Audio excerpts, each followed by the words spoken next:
মুসা নবী কয় মালিক জান্নাতে আমার বন্ধু কে হবে? আল্লাহ কয় একজন কসাই। মুসা নবী কয় মালিক ঠিকানা কও, আমি তার খবর নিব কোন আমলের কারণে সে জান্নাতে আমার বন্ধু। আল্লাহ কয় তুমি যাও, যাই নিজে খবর নাও। মুসা নবী ঠিকানা নিয়ে চলে আসলেন, আয়েশা তারে পাইলেন। মুসা নবী কয় ভাই আমারে তুমি একটু তোমার বাড়ির মেহমান বানাইবানি। লোকটাই কয় ঠিক আছে ভাই চলেন, কারণ মেহমান আসলে পরে মেহমানে কমায় না। আমার নবী বলছেন মেহমানে বাড়ায়া দেয়া যায়। মান আরাদা আইয়াবসুতার রিজকা ফালইউকরিম দাইফা আও কামা ক্বালান নবিয়্যু আলাইহিস সালাম। আমি আপনি মনে করি মেহমান আইলে পরে আমার কমে, কিন্তু নবী বলে মেহমান আইলে পরে বাড়ে। আমারটা ঠিক না নবীরটা ঠিক? আমারটা ঠিক না নবীরটা ঠিক? ওই দিকে ওই কসাই লোকটা কয় ঠিক আছে চলেন, আপনি পাঠাইছেন বাপমার মাধ্যমে, এজন্য আল্লাহ বলেন খালিক হিসাবে আমার শুকরিয়া আদায় করো, আর দুনিয়া আসার মাধ্যম হিসাবে বাপমার শুকরিয়া আদায় করো। সুবহান। যেন আল্লাহ তার পাশেই মা বাবার হকটা, মা বাবার কথা আল্লাহ তার পাশেই রাখলেন। একই তর্জ পবিত্র কোরআনের সূরা বনী ইসরাঈল আল্লাহ পাক বলেন ওয়াকাযা রাব্বুকা আল্লা তা'বুদু ইল্লা ইয়্যাহ ওয়া বিল ওয়ালিদাইনি ইহসানা। প্রথম নির্দেশ আল্লাহর হক, বন্দেগী করব শুধুমাত্র কার? গোলামি করব কার? সেজদা দিব কার পায়ে? ধন দৌলত চাইমো কার কাছে? আল্লাহর কাছে। মুসা নবী নিজের পরিচয় দিলেন না, নিজের পরিচয় মুসা নবী দিলেন না। বাড়িতে আসলেন, আসার পরে দেখেন লোকটা মার রুমে আগে ঢুকছে, সন্তানের কাছেও আগে যায় নাই, বউয়ের রুমেও আগে ঢুকে নাই। মার রুমে যে ঢুকছে, ঢুকেই মারে বিছানার থেকে কুলে তুলছে, বিছানার থেকে কুলে তুলছে। কবুতরের বাচ্চার মতো মা বৃদ্ধ হইয়া একদম গোজা হয়ে গেছে। এই মাটারে নিজের কোলের মধ্যে উঠাইয়া হাতের মধ্যে যে খানা নিয়ে আসে, এই খানাটা মারে খাওয়াইতেছে। গোশতের সুরবা খাওয়াইতেছে। এই অবস্থায় তার তার ছোট দুইটা বাচ্চা, ঘরের মধ্যে ছোট দুইটা বাচ্চা বাবার পা পড়ে গেছে। কয় আব্বু সারাদিনে কিছু খাই নাই, আব্বু সারাদিনে কিছু খাই নাই, বাবা আমাদেরকে কিছু খাওয়ান দেন। তখন বাবা ছেলেদের মাথায় হাত বুলায় আদর করে কয় বাজান একটু অপেক্ষা করো, আগে তোমাদের দাদুরে খানা খাওয়ায় নেই, খানা খাওয়ানোর পর এরপরে তোমাদেরকে খানা দিব। মুসা নবী সব দেখতেছেন, মুসা নবী সব দেখতেছেন। মা ছেলের হাতের খানা খায়, মা ছেলের হাতের খানা খায়, আর বীর কইরা কি যেন দোয়া করে। মুসা নবী কয় ভাই ইনি কে? কয় মা এই দুইটা বাচ্চা কার? তোমার? বলে হ। তোমার নিজের? কয় হ নিজের। বাচ্চাগুলি এত কষ্ট, সন্তানের জন্য বাবা মা জীবন দেয়া দেয়, আর তোমার সন্তানটা পেটের ক্ষুধায় তোমার পায়ে পড়ে গেল, অথচ তোমার হাতে খানা সন্তানরে খানা দিলায় না। এভাবে কেন দিলায় না? আমি আমার মারে আগে খাওয়াই, এরপরে নিজেরা খাই। মুসা নবী কয় বাইরে এটা কতদিন যাবত তুমি এই আমলটা করো? কয় 40 বছর যাবত। মুসা নবী চোখ দিয়ে দূর দূর করে পানি ঝরে। মুসা নবীর মার কথা মনে পড়ে গেছে। মুসা নবীর আম্মা যেদিন মারা যান, ওই দিন আল্লাহ ডাক দিয়া কয় মুসা আজকে কিন্তু তোমার আম্মা মারা গেছে। আল্লাহ তার নবীরে কয় মুসা আজকে কিন্তু তোমার আম্মা মারা গেছে, অতএব পিছনে আর দোয়া নাই, এখন থেকে কদম বাড়াইতে হুশে খুশে কদম দিও, কারণ বিপদ আইলে আমি আল্লাহ মার দোয়ার উসিলায় বিপদ কাটটা দিতা। মুসা নবী মার কথা মনে পড়ে গেল, মুসা নবীর মার কথা মনে পড়ে গেল।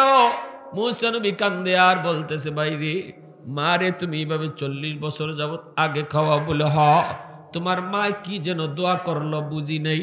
কয় মা দুইটা দোয়া করে, একটা দোয়া দুনিয়াতে কবুল হয়ে গেছে, আর একটা দোয়া কেমনে কবুল হইব আমার বুঝে আসে না।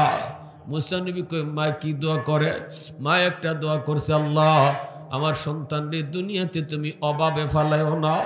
আমি ছোটখাটো ব্যবসা করি, হালাল ব্যবসা করি, মাপে কম দেই না, গোশত বেশি বিন্দু পরিমাণও খারাপটারে বালা কইয়া বেশি না। না না, মাপার সময় আমি দেখি আমার আল্লাহ আমারে দেখতেছে। আল্লাহু আকবার। আমি দেখতেছি যতগুলা ব্যবসা আমি কাস্টমারের সাথে কথা কই, তখনই আমার দিলের ভিতরে থাকে আমার আল্লাহ আমারে দেখতেছে।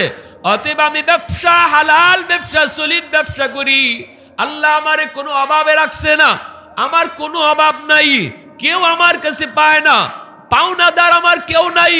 এই অবস্থায় আল্লাহ আমারে সুখে রাখছে। এই দোয়াটা আমার কবুল হয়ে গেছে। ব্যবসা করি ছোট, কিন্তু বরকত দিছে আল্লাহ বেশি। আরেকটা বাপ মায় দোয়া করে, এই দোয়াটা কেমনে কবুল হইব আমার বুঝে আসে না। এইবার মুসা নবী কয় কি দোয়া করে মা? কয় মা দোয়া করে, আল্লাহ জান্নাতে আমার সন্তান, আমার ছেলেরে তুমি মুসা নবীর বন্ধু বানায় দিও। মুসা নবীর সাথে সাথে লোকটারে টান দিয়ে, বুকে টান দিয়ে নিছে, চোখের পানিটা মুইসা কয় ভাই আমার বুকে আয়, আয় বুকে আয়। তোমার মার দ্বিতীয় দোয়াটাও আল্লাহ কবুল করে নিছে। আমি হলাম বনি ইসরাইল পয়গম্বর, আমি হলাম মুসা পয়গম্বর। আমি আল্লাহরে কইছিলাম, আল্লাহ জান্নাতে আমার বন্ধু কেডা হইব? আল্লাহ তোমার ঠিকানায় আমারে ফাটায় দিছে। আমি কইছিলাম কোন আমলের উসিলায়? আল্লাহ কইছিল গিয়া খবর লও। আমি এখন পাইছি মার দোয়ার উসিলায় আল্লাহ তোমাকে জান্নাতে আমার বন্ধু বানায় দিছে। আওয়াজ দিয়া কও না সুবহানাল্লাহ। মুসলমানের আওয়াজে আল্লাহু আকবার, আর জোরে আল্লাহু আকবার।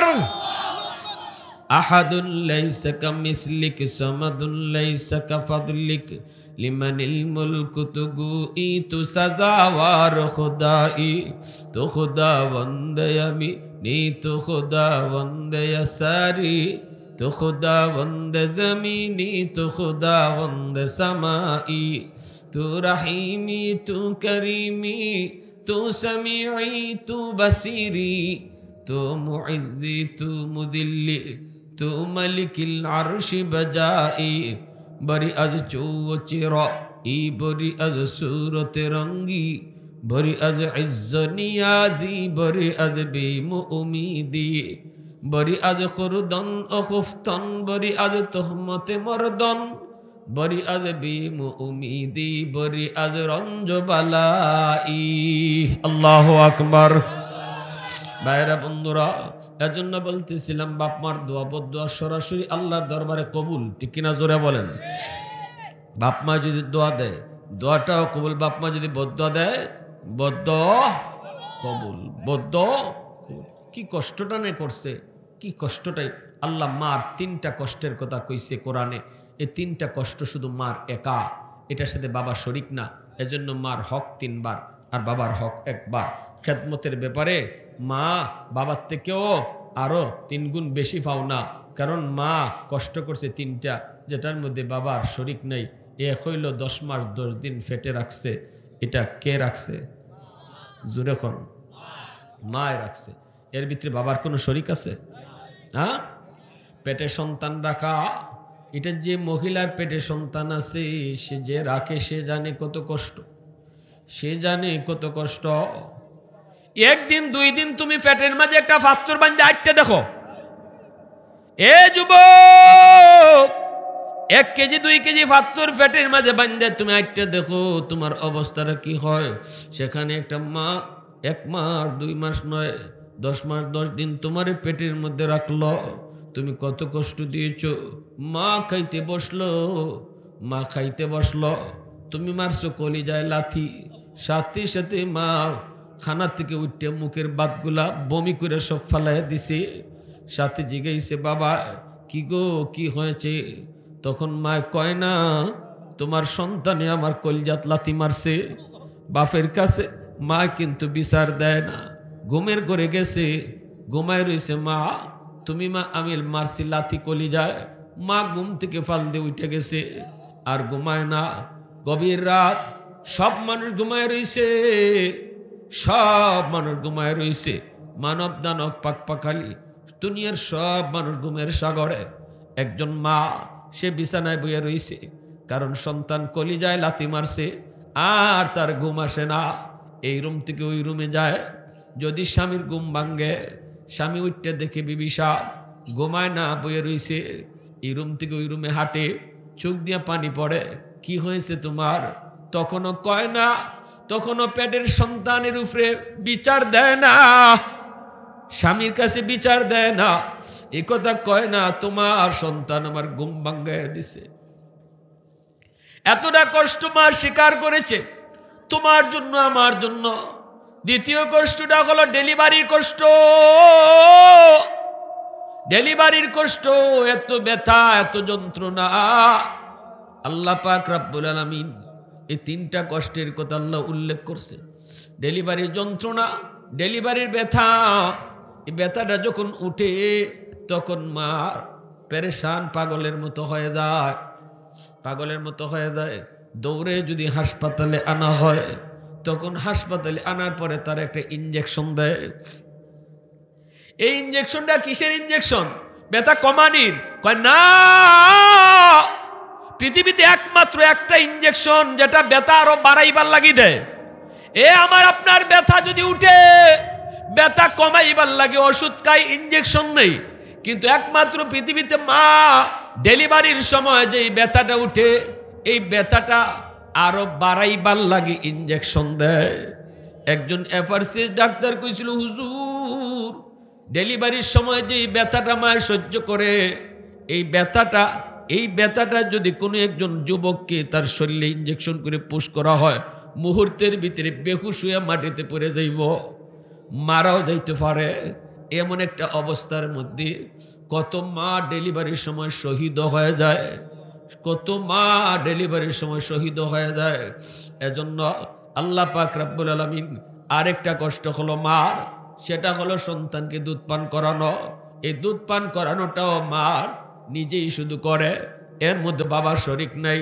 এজন্য আল্লাহ পাক মার কথা তিনবার, নবী মার কথা তিনবার কইছে। আল্লাহ পাক রব্বুল আলামিন তিনটা কষ্টের কথা কইছে, নবী মার হকের কথা তিনবার কইছে। আমরা যারা বাবা আছি, আমাদের সন্তানের প্রতি দরদ, মার দরদ সমান না বেশ কম আছে? বেশ কম আছে। জোরে বলেন, বেশ কম আসেনি না? বাপের দরদও আছে, কিন্তু বাবার দরদটা কদ্দুর? মা গোসল উসল করাইয়া বাচ্চাটারে সুন্দর কাপড় উপর ফরাইয়া তারপরে বাপের হাতে দিছে, তখন বাপে কুলে নিচ্ছে, আমার ফুত, আমার ফুত, আমার ফুত। আদর উদর কইরা একবারে সুন্দর করে তেল তুল মাখাইয়া বাচ্চারে বাবার কুলো দিছে, বাপে কুললে আমার ফুত, আমার ফুত করতেছে। এর একটু পরে ফুলাই দিছে পেশাব কইরা। পেশাব করা মাত্র নেও না, তোমার ফুলারে নেও, তোমার ফুলারে তাড়াতাড়ি নেও। পেশাব করার আগ পর্যন্ত আমার ফুত, আর পেশাব করে দিলই এখন তোমার ফুত। এই হলো আমরা বাবার মহব্বত। মা কিন্তু সারা জীবন সন্তানে পায়খানা পরিষ্কার করে গেল, একবারও নাকের মাঝে আত দিল না, একবারও নাকে আত দিল না, একবারও নাকের ফত আটকাইছে না, গন্ধ করে এই কথা কইছে না। হাই রে, যতবার দিনও 5 বার 10 বার পায়খানা করে একটা ছোট বাচ্চায়, কোনো মা এমনও তো কইতে পারতো দূর একটু পরে তো আরেকবার পায়খানা করব, তো এখন আর পরিষ্কার করে কি হইতো, একবারেই করবো নে, যতবার পরে পায়খানা করিলাম। কোনো মা এমন করে না। মা জানতেছে এখন যে পরিষ্কার করতেছে, একটু পরে আবার পায়খানা করব, এর পরও পরিষ্কার করে, এর পরও পরিষ্কার করে, যতবার করে ততবার পরিষ্কার করে। আল্লাহু আকবার। এই কথাটার মধ্যে মুফাসসিরিনে কেরাম, সুফিয়ানে কেরাম কইছেন যে এই যে মা সন্তানের প্রতি দরদ নিয়া বারবার নাপাক হইতেছে, তারে পাক করতেছে, একবারে করে না, বারবারই তারে ফাঁক করে দেয়। যতবার নাপাক হয় ততবারই ফাঁক করে দেয়। আল্লাহ পাকের মহব্বত মার চেয়ে 70 গুণ বেশি, 1000 গুণ বেশি। এজন্য আল্লাহ কয়, বান্দা তুইও যখন গুনাহ করবে, গুনাহ কইরা যখন আমি আল্লাহরে কইলিবে, আল্লাহ গুনাহ করে লাইছি, আল্লাহ আমি তো নাফাক হয়ে গেছি গা, তখন আমি আল্লাহ তোরে ফাঁক করে দিলাইমু। আমি জানি তুই আরেকবার গুনাহ করবে, তখনও যদি কস আল্লাহ ভুল করে লইছি মাওলা আর করতাম না, আল্লাহ কয় তখন আমি তোরে ভাগ করে দিলাই। আমি আল্লাহ জানতেছি যে তুই আরো করবে গুনাহ, তুই আরো করবে গুনাহ, এই কথা আমি আল্লাহ কই না, যা একবারই তোরে ভাগ কর মনে দেখি কতদূর গুনাহ করতে পারস। আল্লাহ এই কথা কয় না। মা যদি বারবার সন্তানরে ভাগ করে দিতে পারে, আমি আল্লাহ কোনো ভাগ করতাম পারতাম না। এজন্য গুনাহ করার পরে যদি কোনো মানুষ দেরি করে তওবা না করতে, আল্লাহ কষ্ট পায়। কিন্তু গুনাহ হওয়ার পরে যদি কে সাথে সাথে কইলে আল্লাহ ভুল করে লইছি, তখন আল্লাহ খুশি হয়ে যায়। আল্লাহ তখন খুশি হয়ে যায়, আল্লাহ তখন তারে ফাঁক করে দেলায়। মারতে কেন আল্লাহর মায়া আরো বেশি, যেরকম ঠিকই না, মারতে কেন আল্লাহর মায়া আরো বেশি, আল্লাহ তখন ফাঁক করে দেলায়। আল্লাহ ফাঁক, এই জন্য আল্লাহ পাকের নাম তাওয়াব, আল্লাহর গুণবাচক নাম তাওয়াব। তাওয়াব শব্দের অর্থ হইল যিনি বারবার তওবা কবুল করে, বারবার যিনি তওবা কবুল করে। তবে তওবাটা করার সময় দিল থেকে নিয়ত করেন আল্লাহ আর করতাম না, আরেকবার আমি করবো, এই নিয়ত করে তওবা করেন নাই। তওবাটা করেন আল্লাহ একদম সাফ দিলে, আল্লাহ আমি আর করতাম না। ইয়ার পরে যদি শয়তানে আপনারা আবার করাইলায়, তখন আরেকবার করেন তওবা, আল্লাহ তখনও মাফ করব। কিন্তু তওবাটা করবার সময় আরেকবার সুযোগ পাইলে কর্ম, এই নিয়ত রাখন না, এই সময় নিয়ত করেন সাফ সাফ। কিন্তু এরপরে যে শয়তানে আমার গুনাহ করাইবো, এটা আল্লাহ ভালো করে জানে। এটা আল্লাহ জানে না জানে না, আল্লাহ জানে। আমি যদিও পাক পবিত্র হইয়া তওবা করতেছি, তারপরেও যে গুনাহ করব, এটা আল্লাহ জানে ঠিকই, আমি জানি না। আমার দিলে গুনাহ করার ইচ্ছা নাই, কিন্তু কর্ম যে এটা আল্লাহ জানে, এরপরও আল্লাহ মাফ করে দেয়। সুবহানাল্লাহ জোরে বলেন। এজন্য আমার ভাইরা বলতেছিলাম, বাপ মা যদি বাপ মা বদদুয়া দেয়, তাহলে বদদুয়া দিলে পরে এই বদদুয়াটাও কিন্তু কবুল হয়ে যায়। একটা ঘটনা কইমুনি, মনোযোগ কার কার আছে একটু হাত উঠে আল্লাহরে দেখান। আল্লাহ কবুল করো, সবাই কোন আমিন, আরো জোরে কোন আমিন। মদিনা শরীফ, জান্নাতুল বাকি, মায়ার নবী সাহাবায়ে কেরামদেরকে নিয়ে মদিনার কবরের পাশ দিয়ে যাইতেছেন। হঠাৎ করে আল্লাহ নবী অন্তর চুকে দেখেন একটা যুবকের কবরে আযাব। কবরের আযাব আসেনি না নাই? আমরা দেখি না কেন? একমাত্র কারণ, আমরারে যদি আল্লাহ কবরে আযাব দেখায়, তাইলে আমরা দুনিয়াদারি বন্ধ হয়ে যাব। দিনের বেলা কেউ কবরের পাশ দিয়ে, রাত্রে, দিনে তো আমরা যে রাত্রে যাই, দিনে ওই কেউ কবরের পাশ দিয়ে যাইতো না ডরাইয়া। যদি কবরের আযাব আল্লাহ মানুষের শোনাইতো, দেখাইতো, ঠিক না? দিনে ওই কেউ কবরের পাশ দিয়ে যাইতো না। কবর দেখা যায়, এত দূরের ভিতরে কেউ বাড়িঘর বানাইতো না। খালি কবরের মুর্দার কান্নার আওয়াজ যদি মানুষে শুনতো, তাইলে বাড়িঘর এর ভিতরে কেউ বানাইলো না। নে যদি কবরে আযাব আল্লাহ মানুষে দেখাইতো, শোনাইতো, বাপ মইরা গেলে সন্তানের লাশ লইয়া বাপের কবরে যাইত না, মার লাশ লইয়া কবরে যাইত না, সন্তান ব্যবসা করতে পারতো না, খাইতে পারতো না, গলা দিয়ে বাদ যাইত না। খুব আল্লাহ রে, আমার আম্মা কবরে আযাবে আছে, আমার আব্বা কবরে আযাবে আছে, এই চিন্তায় দুনিয়াদারি বন্ধ হয়ে যাইত। এজন্য আল্লাহ দুনিয়ার নিজাম ঠিক রাখার লাগি কবরের আযাবটা মানুষের চোখের আড়াল করে রাখছে, মানুষের চোখে আড়াল করে রাখছে। আল্লাহর নবী সাহাবায়ে কেরামদেরকে বলেন, সাহাবীরা তোমরা তো দেখো না, কিন্তু আল্লাহ আমাকে দেখাইছে। এই কবরের ভিতরে একজন যুবক জাহান্নামের আগুনে জ্বলতেছে, আর মা মা কয়া চিৎকার করে কান্দে। আমি আল্লাহর কাছে একটু হাত উঠাইমু, তোমরা আমার সাথে আমিন আমিন বলবা। সাহাবায়ে কেরাম বলে, ইয়া রাসূলুল্লাহ আমরা আমিন বলবো গো নবী। নবীজি হাত উঠে বলতেছে, আল্লাহ তুমি তো আমাকে রহমতের নবী বলেছো, রহমতের নবী যদি কবরে পার দিয়া যায় আর কবরে আযাব হয় না মালিক, হয় না। আল্লাহ তুমি তার আযাবটা বন্ধ করো। সাহাবায়ে কেরাম আমিন বললেন, কিন্তু যুবকের আযাব বন্ধ হলো না। নবীজি আবার হাত উঠাইলেন, আবারও সাহাবীরা আমিন বললেন, কিন্তু আযাব বন্ধ হলো না। আবারও নবী হাত উঠাইলেন, আবারও সাহাবীরা আমিন বললেন, কিন্তু আযাব বন্ধ হলো না। কয়বার নবী তার জন্য সুপারিশ করছেন? 3 বার নবী সুপারিশ করছেন, কিন্তু যুবকের আযাব বন্ধ হলো না। এইবার নবী জানতে চায়, মালিক আমার হাতের দাম কি কমে গেল নাকি? ও মালিক আমার হাতের দাম তোমার দরবারে কমে গেল নাকি? আমি কি কোনো ভুল করেছি? আল্লাহ কয় না দোস্ত, তুমি কোনো ভুল করো নাই, তোমার কোনো ভুল হয় নাই দোস্ত। গন্ডগোল হলো অন্য জায়গায়। এই যুবকের মা এখনো দুনিয়ায় জীবিত, মা দুনিয়া আছে কিন্তু ছেলে মারা গেছে। দুনিয়াতে এমন অনেক ঘটনা আসেনি না নাই? বাবা থাকতে ছেলে মারা যায়, মা থাকতে ছেলে মারা যায়। দুনিয়া আসার সময় সিরিয়াল মেনটেন হয়, কিন্তু যাবার সময় কে আগে যাবে কেউ জানে না। সন্তান আগে যাবে নাকি বাবা আগে যাবে কেউ জানে না। কত দাদার আগে নাতি কবরে চলে যায়। এজন্যই আল্লাহর নবী, রহমতের নবী, মায়ার নবী, তিনি বলতেছেন মালিক ঘটনাটা কি?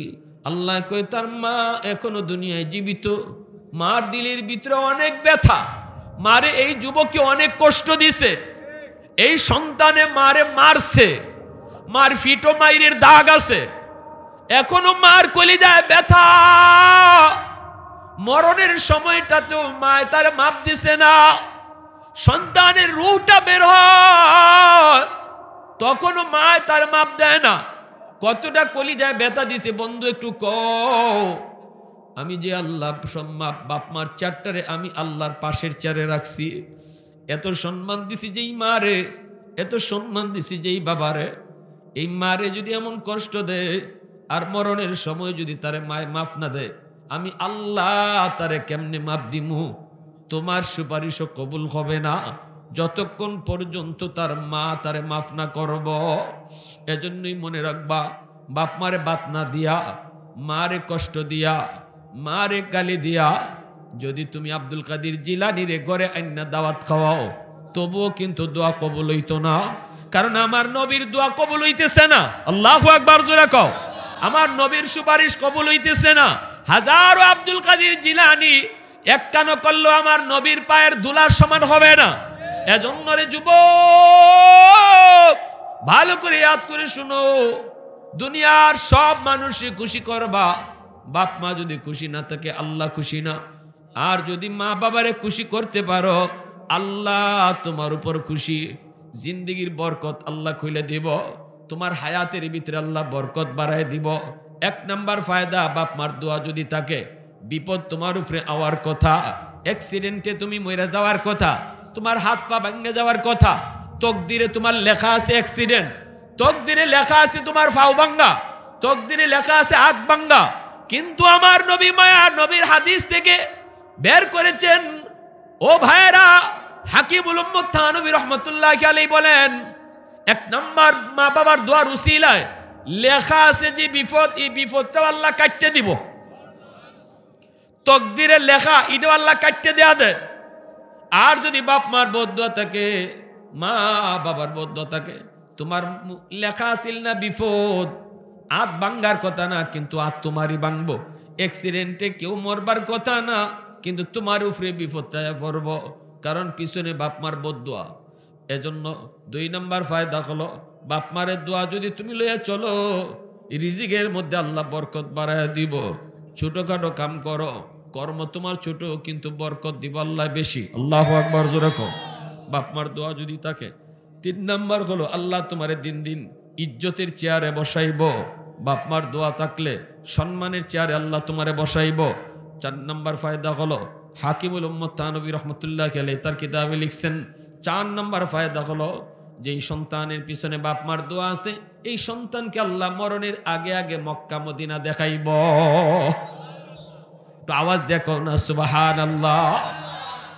মায়ার নবী বলতেছে, সাহাবীরা যাও তার মারে যে খবর দাও, মারে যে খবর দাও। যেই মাত্র মারে খবর দেওয়া হইছে, মা আইছে, আল্লাহ নবী কইতেছে, মাগো কবরটা চিনুনি? মহিলাকে, চিনি গো নবী, এটা আমার সন্তানের কবর, আমার ফুলার কবর। আল্লাহ রসুলকে, মাগো তোমার ফুলাই বুঝি তোমার কষ্ট দিছে, তোমার যন্ত্রণা দিছে, তোমার কলিজাত ব্যথা, এজন্য সন্তান কবরে আযাব বুক করতেছে। আযাবটা আল্লাহ কেউরে দেখাইছে না, কিন্তু আমারে আল্লাহ দেখাইছে অন্তর চোখে। আমি 3 বার সুপারিশ করছি, আল্লাহ আমার সুপারিশ কবুল করে না। সাফ সাফ আল্লাহ জানাই দিছে, তুমি যদি মাফ না করো তার আযাব আল্লাহ বন্ধ করবে না।